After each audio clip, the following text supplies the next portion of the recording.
Numinous Podcast with Carmen Spaniola.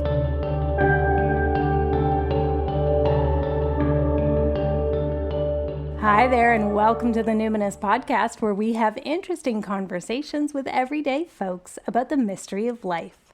I'm your host, Carmen Spaniola, joining you from the lands of the Lekwungen-speaking peoples, the Songhees and Esquimalt First Nations, recently known as Victoria, BC, Canada. Ooh, in for a treat today, my friends. Natalie Rousseau is here, and we're talking about her relationship to the word witch, how we feel about creativity and self-expression, about feeling stuck, the books we long to write, and the stories we love to hear again and again. I'm not sure when I first met Natalie, but I knew of her for a long time beforehand because we share one of my dearest friends in common, Carolyn Taylor, the wonderful Carolyn Taylor, who we heard from in episode 31, way back in 2014. But then Natalie and I attended a workshop together a few years ago, and we got to have lunch a few times, and that just sealed the deal for me. I've been a great fan and admirer ever since, and I've been a guest teacher in her excellent year-long program called 13 Moons.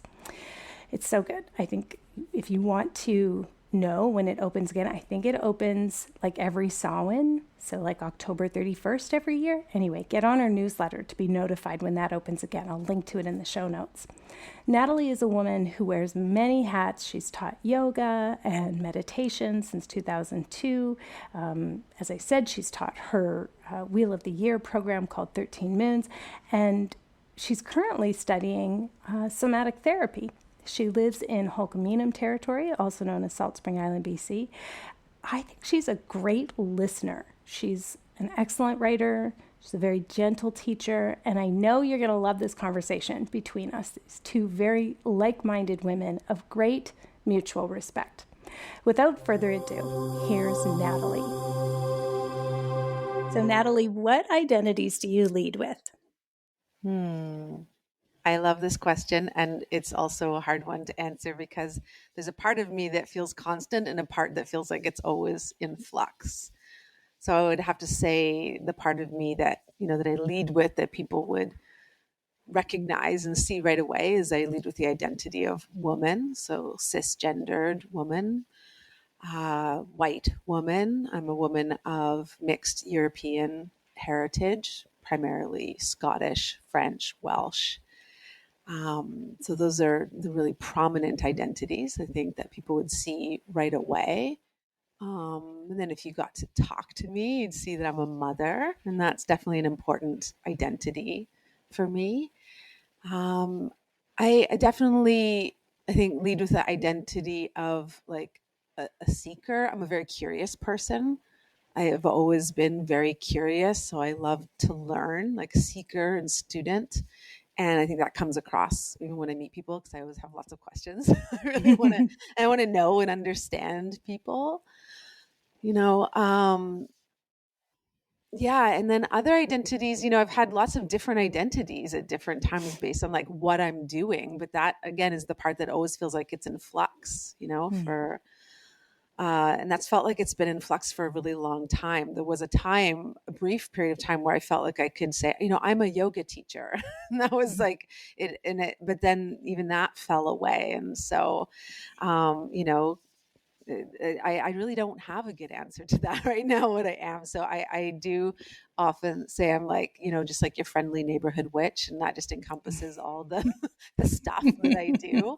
But yeah, there's also this part of me that is very much a teacher. I taught yoga for a long time. I teach mindfulness, and now I'm shifting into doing somatic counseling work. And that's different than teaching. And yet it still feels like an extension of that work of like supporting and educating and being with others in that way. So I was sort of wondering for a second there. I was like, not teacher? That's like one of the first identities I would think of if somebody said your name. So, okay, so witch is an identity that you take on, the friendly neighborhood witch. I love that. What's your relationship with the term witch, and what's your history with that? I like this. So the witch as like a character, as an archetype, as a being is something I've always been fascinated with. I really can't remember a time when I wasn't. When I was little, I always wanted to be one of two things on Halloween, a witch or a vampire. That was it. Like, and that's like from when I was really, really young. And so it's just this archetype that I've always been fascinated by. And then when I was in my late teens, I started to actually realize like, oh, there are like real people who are witches and they get together and they practice things. And there's all these different ways of being a witch in the world. And so that began a more sort of formal study into different forms of, modern witchcraft. But still, I think the thing that I love most about the identity of witch, or the archetype of the witch, is that it is not fixed, that there's no one definition. And my own idea of what a witch is, of who a witch is, has changed so many times and is constantly changing. And I like that because I think it is a character that is also always in flux, always shape shifting.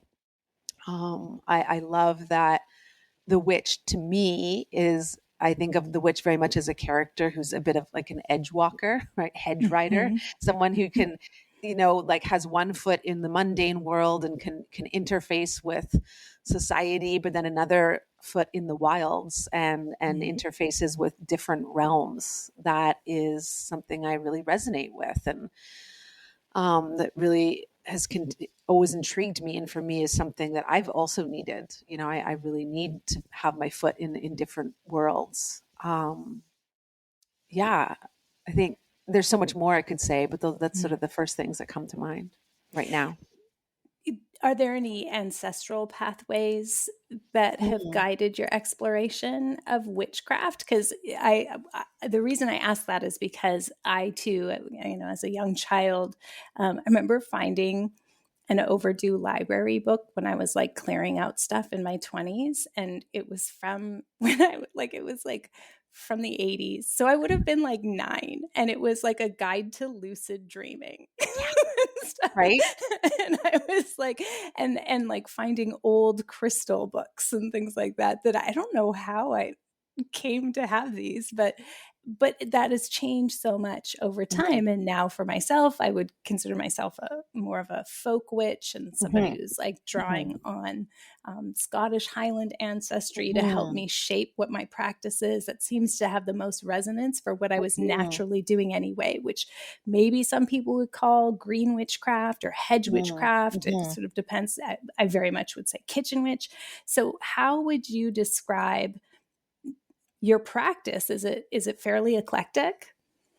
Yeah, I relate to all those terms that you just use, like hedge witch, kitchen witch, folk magic. Like very much, I feel that my own magical practices, my own personal ritual practices are I prefer to practice more solitary. And that doesn't mean only because I also deeply value coming together with others, that sense of good company. And I do practice some ritual with community, but actually prefer a lot of my ritual to be personal and entirely on my own.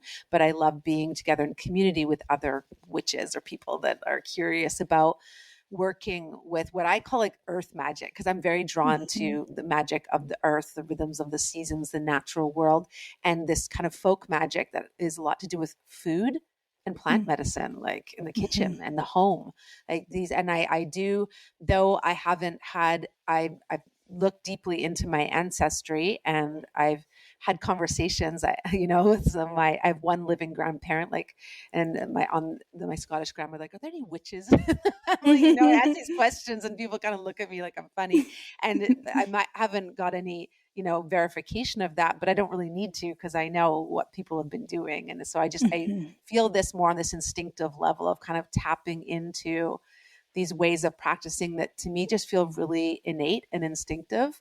And like as a young witch, I was really drawn to these, like different forms of Wicca and things like that. But I found that it was like, for me personally, no disrespect, like too much pageantry and too much, like it just wasn't working for me.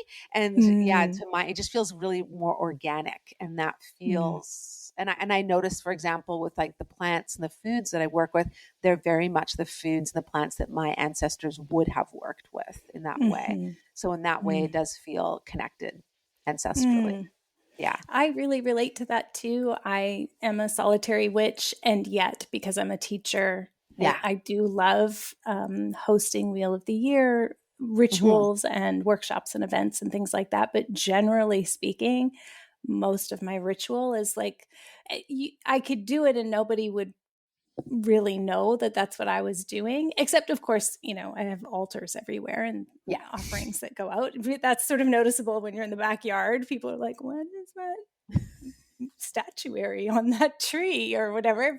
But mostly it's like Yeah. pretty quiet and prayerful and that kind of thing. Mm-hmm. And it sounds like we both share at least this piece in common too, of like it is sort of a creative, organic, emergent property, this relationship between like myself and the food or myself and the plant and what's happening in that season or what lunation we're in. And it just feels Yes. like I'm in relationship and I'm just supposed to be doing this thing. And to me, that's very co-creative. It sounds like maybe you have a similar kind of vibe going on. Am I getting that? Yes. Oh my gosh. Totally. I love that you said like creative, co-creative, and emergent. That's exactly how I feel. And that's something that when I am sharing these ideas with other people, I'm always really clear, like, no, I don't teach witchcraft. I don't teach you how to be a witch. I don't believe anyone can teach you how to be a witch, but I like to share ideas and inspiration and things like that. And then I'm really trying to get that idea across that like the rituals that you create organically from that emergent space of just tuning into what's true for you in this moment inside of your body, inside of your heart, and how that's relating to the movement of the planets or the stars or the landscape around your home, the other beings you're interacting with, what emerges from that will be the most powerful ritual. And you're not going to find that in a book.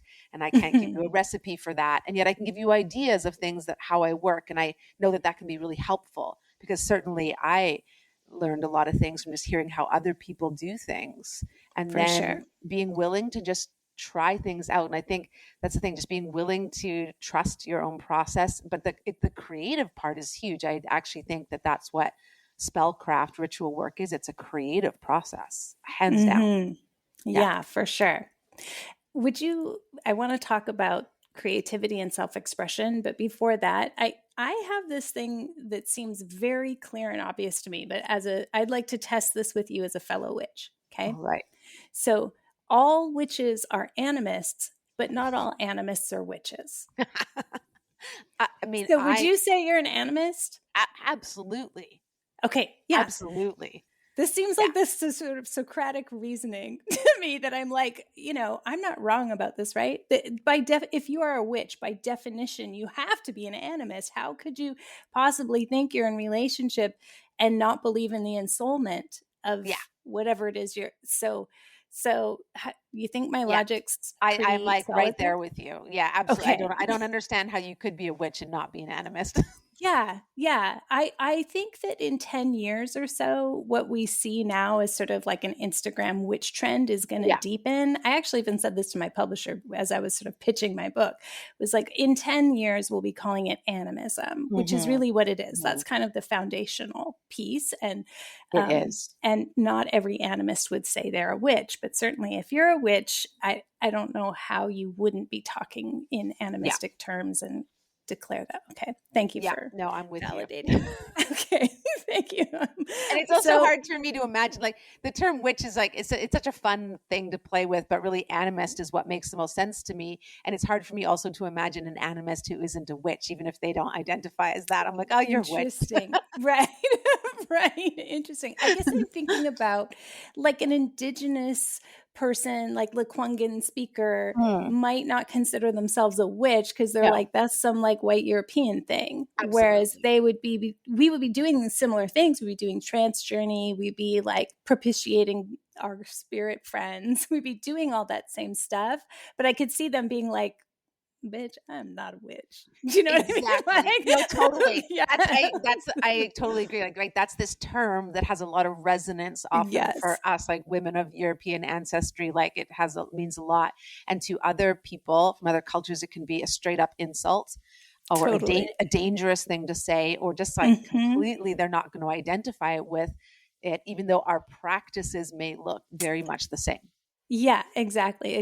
Totally with you. Okay, so creativity and self-expression. This is like very much up for me as my Mm. book comes out. I'm approaching more visibility, and as a creative person, like having to identify as a creative person, I'm like, I don't really see myself that way. And yet I think I have to admit that it takes a certain passion for self-expression and creativity to put a large work out into the world. When I look at you, though, I'm like, oh, Natalie is a creative person and like is very self-expressed and in like a almost like introverted, like you said, like solitary hedge witch kind of way.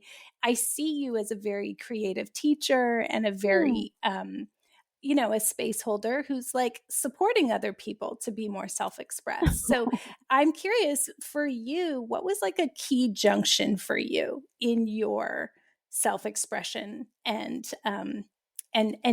your creativity and how you share it with the world? Aw, I love this question. First, I just have to say, it's so amazing how we see ourselves versus how we see others. Because I think you're one of like the most wildly creative women out there, like just unbelievably creative. And so it's just interesting for me to hear about that little bit of. I can imagine it, right? Putting out a book, a major publication, like that's huge. That's like such a big creative project. So I'm hearing what you're working Yeah. with. But I yeah, feel it's confronted by the yeah, idea of being creative instead yeah, of which kind is of like quietly puttering on my thing. But I'm yeah. like, no, it is creativity and it is self-expression. And so Oh I'm my like, this is goodness. why I'm trying to connect with other people, particularly in the Hmm. podcast and the weeks leading up to it, almost maybe to like gird myself and like strengthen to be like, right, these are really creative people and everybody does it in their own way. And everybody's had to confront their personal boxes and limitations and so I'm curious, so what's Yeah. it been for you to Yeah. grapple with self-expression and creativity? I love this. I love this question. So I mean, similar to you and probably a lot of the people that you'll interview, like that idea of like being a creative person and being comfortable with self-expression, that's something I've come to. It didn't, I think that I'm going to, if I walk it back, I think when I was very young, that was very natural to me. And I actually have found pictures of me before I was 6 years old where I was being like full of expression. And I just remember as in my early 20s, looking at that child and being like, who is that? Because I Mm. could not identify with that person anymore because I went through a long period of my life where I was very, very shy in a way and just really not comfortable expressing myself publicly in any way and felt really disconnected from my creative or artistic Mm. side. So it's been a journey of reclaiming that.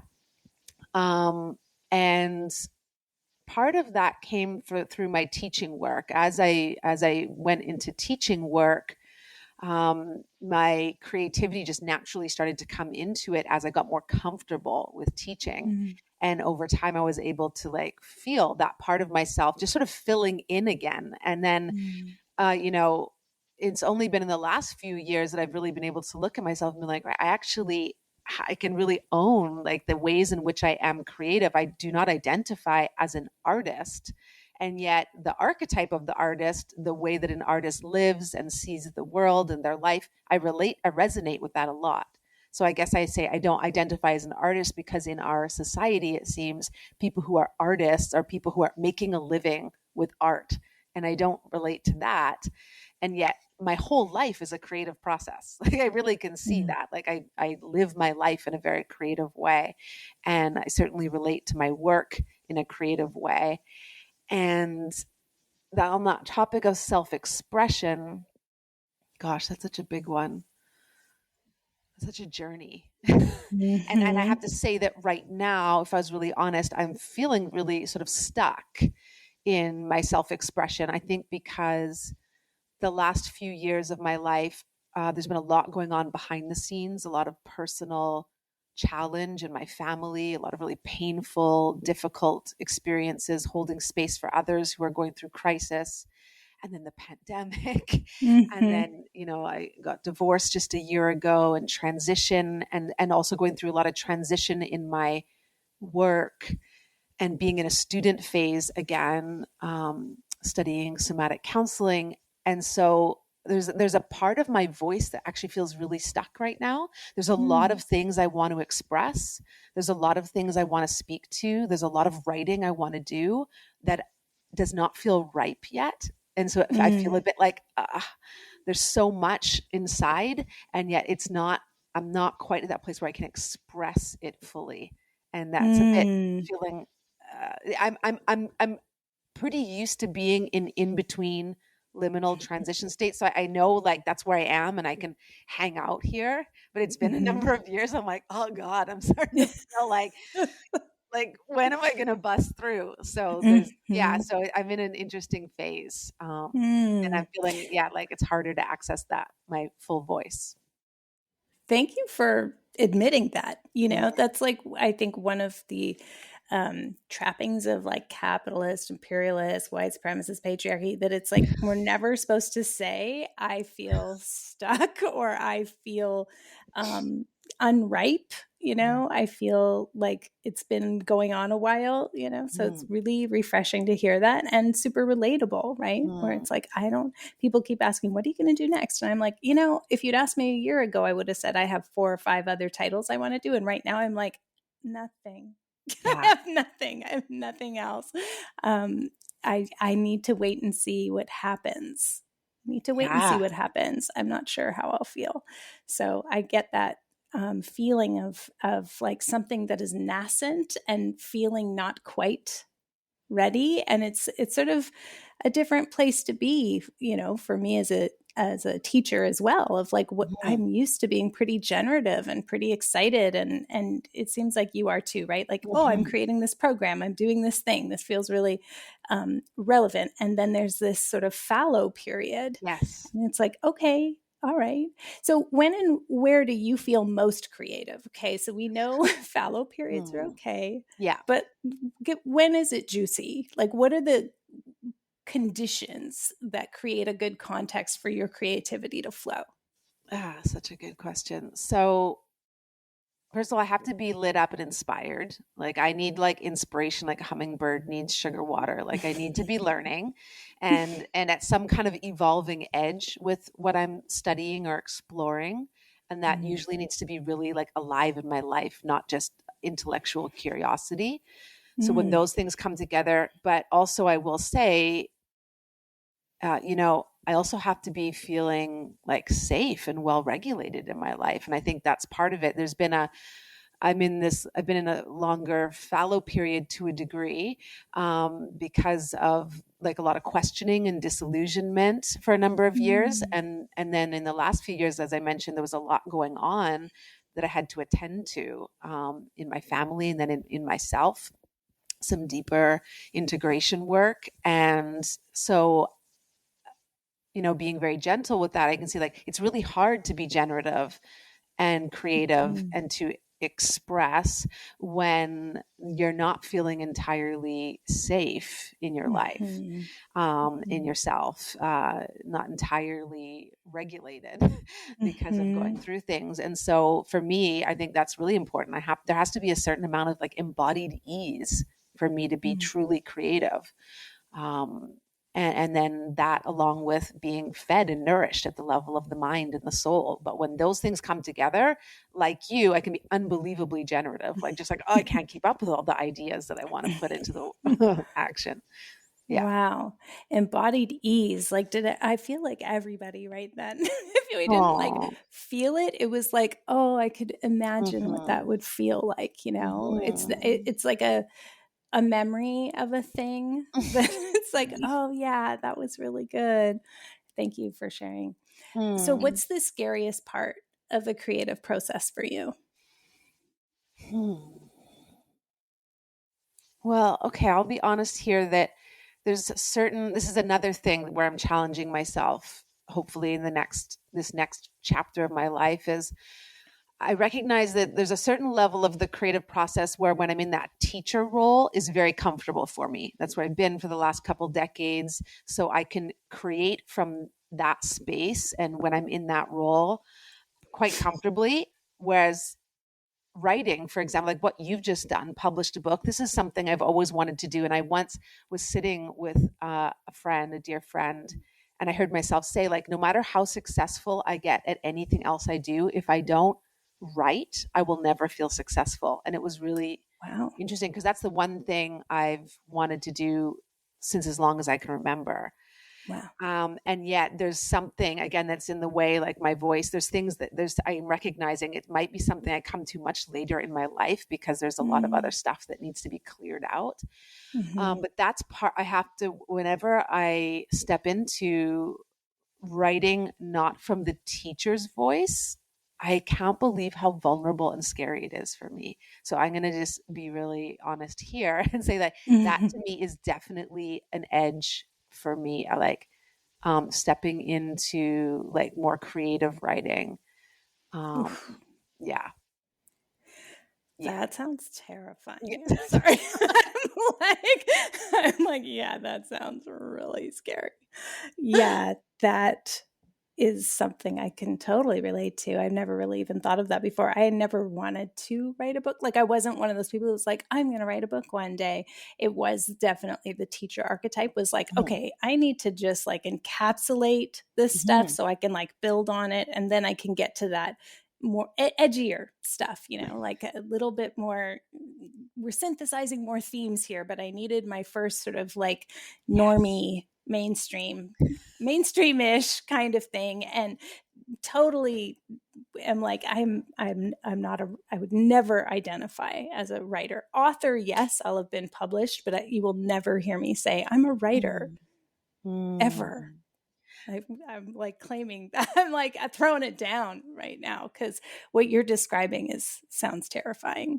Do you even know kind of like the genre that you're curious? Like you. Well, okay, I still want to ask you a question right now. Okay, go ahead.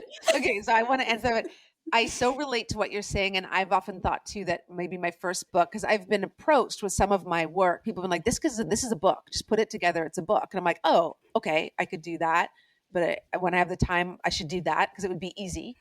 And then maybe that would like break the ice, and then I could like get to the other stuff that I want to say. So I really. So I just kind of want to ask you that, like, what would you want to write? What would be the edgier stuff you would want to write if you're willing to share? Because I'll tell you, I really want to write a book about collapse, but I'm not an energy analyst. I'm not a finance analyst. I'm not, 30 years deep in the environmental education field. I don't feel like I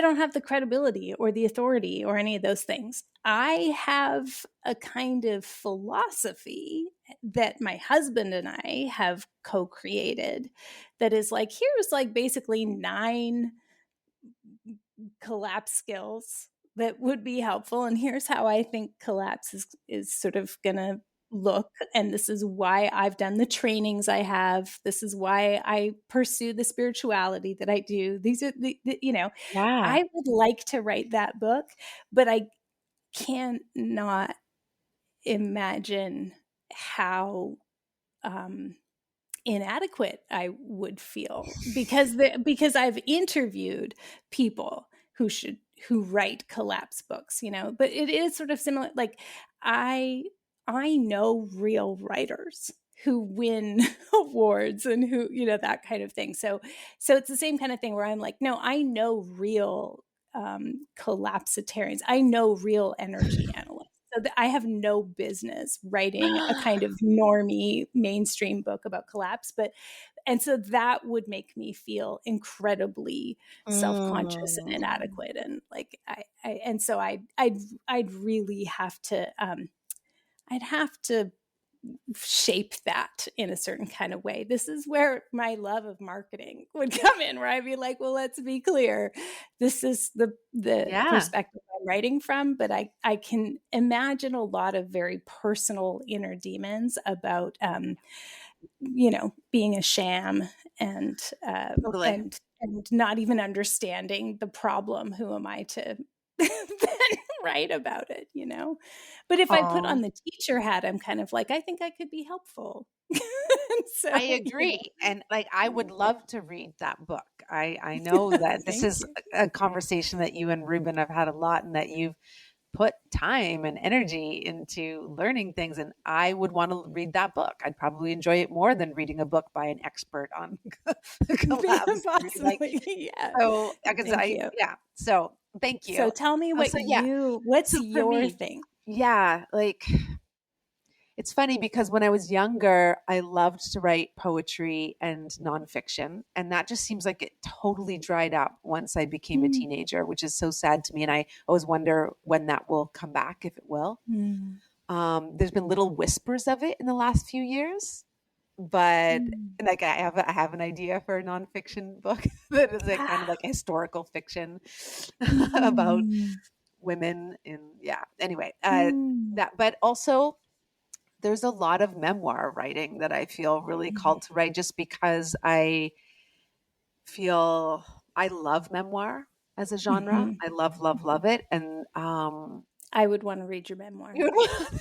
There's I'm like, I would want there's to read stories I feel like I just want to share. And I think I need to I think what I should probably do is like take a memoir writing course and like just start writing it for myself, just to get it out, because I think that's part of it that's blocking my voice, is that there's all these stories that need to be told and I'm not getting them out.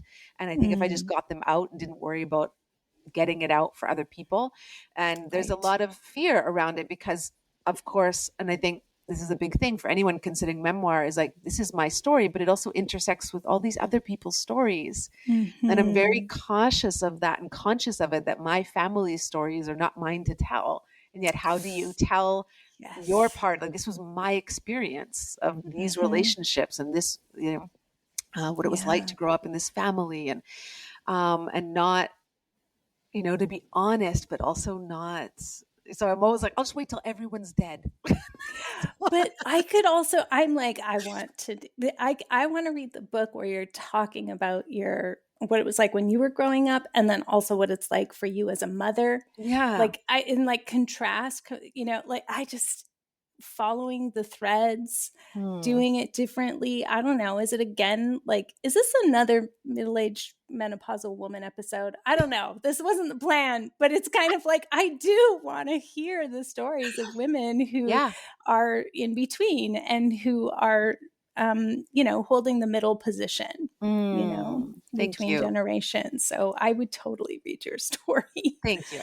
That helps me. And and I agree. I do too. I'm fascinated by those same stories, and I think they're valuable. And midlife to me, I'm 47, and this has just been such a fascinating chapter. I feel like I was born for midlife in a way. Like, I'm like, oh, it was all for this. Yeah. Well, I actually think I was born to be a crone. I'm like so sad I don't have silver hair, and I'm like so excited about aging and menopause. I'm like, I totally feel that way too. So there should be more memoir and stories of this particular really awesome age, really awesome period. Yeah, it's just such a neat time because you have the weight of experience. You can look back and you can track the patterns, and there's a certain like clarity that comes, but also there's like there's still a lot of shit happening. There's there's so much shit happening. Like, there's so much that comes up for review at this time. I feel like midlife, that's what it's about. It's like everything needs to be integrated now, right? And so it's very potent. There's a lot of underworld work that has to happen, and it's this great humbling, and it's very poignant, and God, it's gorgeous. And so I'm also wanting to hear more about people navigating this time of life, and because it's you mentioned underworld journey, and what we're talking about is the shift from relating to Persephone to relating to Demeter, or like recognizing Demeter and then shifting to like, oh yeah, Hecate, she was in there too, and I'm curious if there are any deities or allies or myths or stories that have been with you at this stage of life, this midlife period. Who's in your pantheon? Oh gosh, that's such a big, like, I have story, I would say, has like, I heard a friend recently say, I think story saved my life. And that phrase just really got me because I was like, absolutely, story has saved my life. I feel really blessed that both my parents were avid readers and they taught me how to read young and they read to me. And story was my salvation. Like I was very much that disassociative kid with my head in a book. And thank God, because those archetypes, those characters are what I would call on when I was struggling. And I had to leave home when I was very, very young.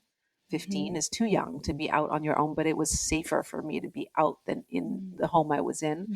And honestly, I just called on those characters to give me a sense of like inspiration or strength. So there's so many stories that have been part of my life and so many deities. A deity practice is something I came to later, and I fell madly in love with Hindu deities because of my deep steeping in the yogic traditions. They felt very alive for me, and I'm so grateful for those deities that walked with me for many years. And I have to say that at this moment, I have many different deities that I work with more on an archetypal level now. Like I can feel their presence at certain times, but I have to say that it's more as I turn towards working with my ancestors, that has felt like the strongest presence. And when I made that more conscious and started relating to them directly, I was able to realize how they've always been there. They've always been there, guiding me and supporting me, and sometimes stepping in really boldly and like making sure that certain things happen. You know, I'm just like, whoa, you guys are like, wow, On like it. you're on it. And so, yeah, like I have to say that I call on and lean on and work with my ancestors as more than I do with deities in this moment, though deities on an archetypal level are always there. Stories, I will say that the story I've been working with the most actively for the last number of years is actually the story of the Odyssey. It's a story that I really, really love. It's, you know, it can be problematic in so many ways, and it's also so profound. And in this last year in particular, like I identify with the main theme of the Odyssey, which is the journey of homecoming. Like I feel like all my life I've been on a journey of homecoming, and this concept of like of nostos, which means like a homeward journey, but also the longing for home, the ache for home. Like when I said embodied ease and you said, you know, maybe some of us remember that. That's what I feel like all my life I've been aching or longing for this sense of home, which is to me is safety, embodied safety and ease and refuge. And so that story, when I look at it through that frame, it really speaks to me. And there's so many scenes in it. And in this last year, you know, going through a divorce after 17 years of partnership and really the most secure relating I'd ever had in my life, that was really challenging to go through that, to suddenly find myself like out on the open sea again. I would have these scenes from this myth that I know so well come to me, and I would know I could locate myself in the story. And so I could locate myself in my own narrative and be like, okay, this is where I am. It's a pretty intense scene, but it's going to be okay. And I, as I worked with that over the last year, it was amazing for me. I'd keep going back into the myth in somatic work, and I would realize, oh yeah, I'm not there. Like I was like on the sea clinging to my broken raft, but now I've like found that river that took me into a gentle shore. Now I'm sleeping on the shore, and now here's the people that are gonna welcome me and give me shelter. I'm not home yet, but I'm in a safer place. Like, so yeah, that story I have to say has been the one that has really been with me. And you go through the cycle of the Odyssey every year, don't you? Is that a wintertime pastime? I do. I've been for the last few years. I do it in February. I go through it with a group of people over 5 weeks. And that's what's so fascinating to me is this is a story that is really alive for me. I've read it so many times and listened to it. And when I tell it, and then I'll do an hour of storytelling, and then people will have time for reflection, and then people will bring forth what they heard, what they felt. And it blows me away what I have gotten how much richness I've gotten out of that story every time I tell it, by hearing how it landed for other people. And it's amazing how much those, like the psychological themes in that story just land for everyone, whether they've heard the story before or not. And many people haven't. And it's just amazing how it lands. So yeah, I really enjoy that. I love working with story. It's really powerful. How do you personally then overcome the problematic parts of that particular story? And I'm curious, do you identify with Ulysses? Is that your character, or is there other aspects? Or Like the character of Odysseus as this kind of mercurial character, there's a part of me that can identify with that. I have a moon in Gemini, I have my Venus in Virgo. So there's that like mercurial part I can kind of connect with.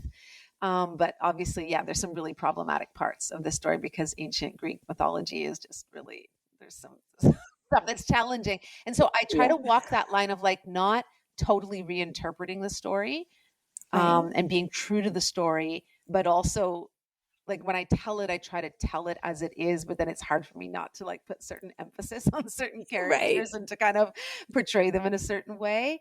But yeah, all in all, I kind of do look at it through that frame of like every character in the story is an aspect of parts of myself that I can relate to. And so, no, I don't. I identify with Odysseus in his role in that story as someone who's journeying home, and I see him as a character in midlife, like he's kind of after the great heroic, after the heroic moment, after the battle at Troy, he's, done the great big thing that earned him his fame. But then what? Then he has to face failure and disappointment and all sorts of things, setbacks. And that to me is really interesting. Like what happens to someone after that peak moment, how do they make sense? So it's Odysseus and his queen is Penelope. Is that right? Yes. His wife is Penelope, and she's been waiting at home for him, and he ends up being gone for a very, very, very long time. And she has all these dudes coming, and she's weaving every night and saying, I'll choose a husband after I finish my weaving. So she undoes her weaving every night. And so we can see her on the one hand as perhaps being clever, but perhaps on the other hand, being like a little bit kind of like, get your shit together, like make it, like own your thing. Like, so how do you shape, or how do you relate to Penelope? Oh God, I love Penelope. So first of all, I think the women in this story are the most fascinating. Like, I mean, it's interesting because in one way you can say the women, especially when it's translated by certain authors, are seen through this incredibly patriarchal view. They're all like dangerous in some way. And even Penelope is like, she's shrewd. They often say. So it's often really, but then when you actually read it and like really get into it, like these women are fascinating, right? Like every woman in that story is deeply fascinating. Helen of Troy and Penelope and Circe and Calypso, and they get so much airtime. So I'm just like, my God, this is a story about, and they all have something to offer to the main characters. Because in one way, the story is about Odysseus. It's also a story about his son, Telemachus, who's coming of age. And the way that they're being supported by all these and met and challenged by all these fascinating women. And even the main goddess in it is Athena, who's helping out. Like, so the women are just, they take the show, I think.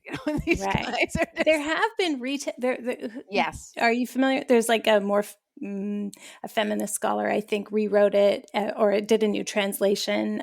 I'll have to look that up. Do you know it offhand? Yeah. Who that author is? I have it on my shelf. What's her name? I can't remember right now, but yes. Yeah. Okay. And that's, I definitely recommend for anyone who's into these old myths, like read many, many translations. And it's bad that I can't remember her name right now, but apparently we'll put it in show notes. We'll put it in the show notes, but it's excellent.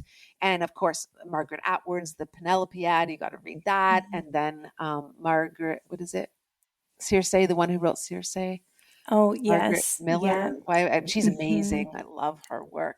So I love reading everything, and then you put the story together, but I like, So I'll yeah, have to take it with you, because the last time I read The Odyssey, I was traveling by myself, 17 years old in Europe, very much identifying with this middle-aged dude.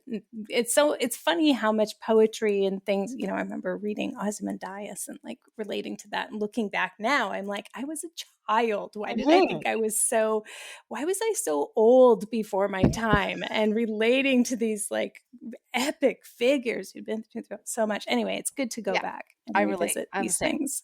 Yeah. Thank you. Yeah. I'm very excited to do it this year. So, as we're wrapping up, as you know, the last question on the podcast is always the same. The question I have for you is, how do you cope with grief and rage? I love this question. All right. I'm going to say, let me tackle rage first. I was reflecting on this question that, my relationship with rage is really interesting. I grew up in a family where rage was very present. I grew up around people who had no ability to regulate their emotions, and rage was the one that came to the surface most rapidly. And to this day, I'm still a very fearful person around other people. If I feel like anything is going towards anger, I get very, very scared very easily around rage. And yet I had, as a young woman who was struggling to regulate myself, my God, I was capable of unbelievable rage when I would flip my lid, I just remember when I would lose it sometimes like that, and then seeing the fear in someone else's face, usually the face of someone I love. Most people wouldn't see that unless they're very close to me. And it was just so terrifying to me to get there. And so over the years, a big part of that was, I think, what drew me to I started studying macrobiotics to learn about food. I saw a book about how it helped food and mood. And I was like, what? You can use food to help regulate your moods? Like, help me. Because I feel like I was constantly flip-flopping between grief and rage, as I dealt with a lot of depression and hardcore grief when I was younger. But then, grief and rage were like this pendulum I was flipping on. So that led me to learning about caring for my body, and then yoga and mindfulness practice. And that helped a lot, right? Just learning how to getting tools for self-regulation. So rage is something I feel I work with quite well now. I still have I have trouble being around intense rage, people who don't regulate their rage well, but even that I'm getting better at, just being able to handle myself. Grief, I'm going to say, is still a really hard one for me. I still, there's a part of me that loves, you just put out your newsletter recently, and we're speaking about, like, I think you spoke about nostalgia, about bittersweetness. Like, I Bittersweetness love and poignance. poignant. These are my emotions. Like, I love this. I live for these feelings. Like, that's who I am at my core. Like, to me, like, moments of beauty are always tinged with sadness, and also that I can find there's a beauty in, like, feeling just your heart broken open. So that's fine. But when it comes to real grief, like, some of the grief I've gone through in the last few years, there's a part of it that's still, I've done a lot of work around it, but it scares me because I do feel sometimes I can be overwhelmed by it, to be swamped by it. And so turning towards it in these last few years and working with a really incredible somatic therapist has been extremely helpful. And so my capacity for holding grief is increasing. And being able to really just be with it and not be so afraid that it's going to toss me away. Yeah. So it's been a lifelong journey, I would say, being able to learn how to hold these states of rage and of grief in a way that is helpful, in a way that is fruitful, and that is not suppressing and not denying, and giving these things voice, but also, staying within that place where I have the capacity to hold it and work with it skillfully. It sounds like you've come a really long way. I really want to read the memoir. Yeah. Well, yeah. I mean, I can own that. Like, I, in some ways, I think there were many people who, if they had met me in my youth, I think of some of my friends' parents when I was younger, they probably thought, "Oh God, that poor kid. They're not. What's going to happen to them?" I was a wreck. I was born to parents who had no ability to regulate themselves at all. There was a lot of challenges with mental health and addiction and chaos, and so I was really a mess when I was younger. And I have come a long way. I can say that. I can own that now. And that's the thing about midlife, is also recognizing like how much more there is to do. Like I feel right now, when I spoke to doing a lot of behind the scenes work, a lot of that is like integrating those last deep pieces of my developmental trauma, my childhood trauma and relational trauma. And it feels like the most important work of my life. And yet it doesn't lend itself to, again, this capitalist society where you're supposed to be productive. I'm not feeling productive in an outer world way. And yet I'm doing really deep, important work that I know is really important for me and everyone I'm in relationship with, my lineage. But it's hard work, and for anyone else who's doing this work, I totally salute you, because it requires pulling back from a lot of things and turning towards what's difficult and what's painful, but it's so worth it. Wise words. Thank you so much for being on the show, Natalie. I'm so glad we finally did this. Yeah. And I am envisioning your memoir on the bookshelves as it is. And so it is. Thank you. Thank you for sharing your wisdom with us. Thank you, Carmen. It was so great to sit with you today.